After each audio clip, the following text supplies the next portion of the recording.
भगवान बुद्ध अक्सर अपने शिष्यों को शिक्षा प्रदान किया करते थे।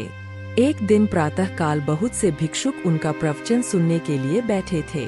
बुद्ध समय पर सभा में पहुँचे, पर आज शिष्य उन्हें देखकर चकित थे, क्योंकि आज पहली बार वे अपने हाथ में कुछ लेकर आए थे। करीब आने पर शिष्यों ने देखा कि उनके हाथ में एक रस्सी थी। बुद्ध ने आसन ग्रहण किया और बिना किसी से कुछ कहे वे रस्सी में गांठें लगाने लगे। वहां उपस्थित सभी लोग यह देख सोच रहे थे कि अब बुद्ध आगे क्या करेंगे। तभी बुद्ध ने सभी से एक प्रश्न किया, मैंने इस रस्सी में 3 गांठें लगा दी है। अब मैं आपसे ये जानना चाहता हूँ कि क्या यह वही रस्सी है जो गांठें लगाने से पूर्व थी। एक शिष्य ने उत्तर में कहा, गुरुजी, इसका उत्तर देना थोड़ा कठिन है। ये वास्तव में हमारे देखने के तरीके पर निर्भर है।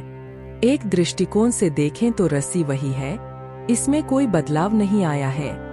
दूसरी तरह से देखें तो अब इसमें 3 गांठें लगी हुई है जो पहले नहीं थीं, अतः इसे बदला हुआ कह सकते हैं। पर यह बात भी ध्यान देने वाली है कि बाहर से देखने में भले ही ये बदली हुई प्रतीत हो, पर अंदर से तो ये वही है जो पहले थी। इसका बुनियादी स्वरूप अपरिवर्तित है, सत्य है। बुद्ध ने कहा, अब मैं इन गांठों को खोल देता हूँ। यह कहकर बुद्ध रस्सी के दोनों सिरों को एक दूसरे से दूर खींचने लगे। उन्होंने पूछा, तुम्हें क्या लगता है, इस प्रकार इन्हें खींचने से क्या मैं इन गांठों को खोल सकता हूँ? एक शिष्य ने शीघ्रता से उत्तर दिया, नहीं नहीं, ऐसा करने से तो यह गांठें तो और भी कस जाएंगी और इन्हें खोलना और मुश्किल हो जाएगा। बुद्ध ने कहा, ठीक है, अब एक आखिरी प्रश्न, बताओ इन गांठों को खोलने के लिए हमें क्या करना होगा? शिष्य बोला, इसके लिए हमें इन गांठों को गौर से देखना होगा ताकि हम जान सकें कि इन्हें कैसे लगाया गया था और फिर हम इन्हें खोलने का प्रयास कर सकते हैं। मैं यही तो सुनना चाहता था। मूल प्रश्न यही है कि जिस समस्या में तुम फंसे हो, वास्तव में उसका कारण क्या है? बिना कारण जाने निवारण असंभव है।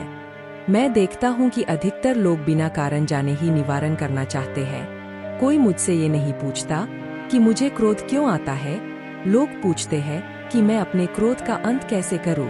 कोई यह प्रश्न नहीं करता कि मेरे अंदर अहंकार का बीज कहाँ से आया। लोग पूछते हैं कि मैं अपना अहंकार कैसे खत्म करूं। प्रिय शिष्यों, जिस प्रकार रस्सी में गांठें लग जाने पर भी उसका बुनियादी स्वरूप नहीं बदलता, उसी प्रकार मनुष्य में भी कुछ विकार आ जाने से उसके अंदर से अच्छाई के बीज खत्म नहीं होते। जैसे हम रस्सी की गांठें खोल सकते हैं, वैसे ही हम मनुष्य की समस्याएं भी हल कर सकते हैं। इस बात को समझो कि जीवन है तो समस्याएं भी होंगी ही, और समस्याएं हैं तो समाधान भी अवश्य होगा। आवश्यकता है कि हम किसी भी समस्या के कारण को अच्छी तरह से जानें, निवारण स्वतः ही प्राप्त हो जाएगा। महात्मा बुद्ध ने अपनी बात पूरी की।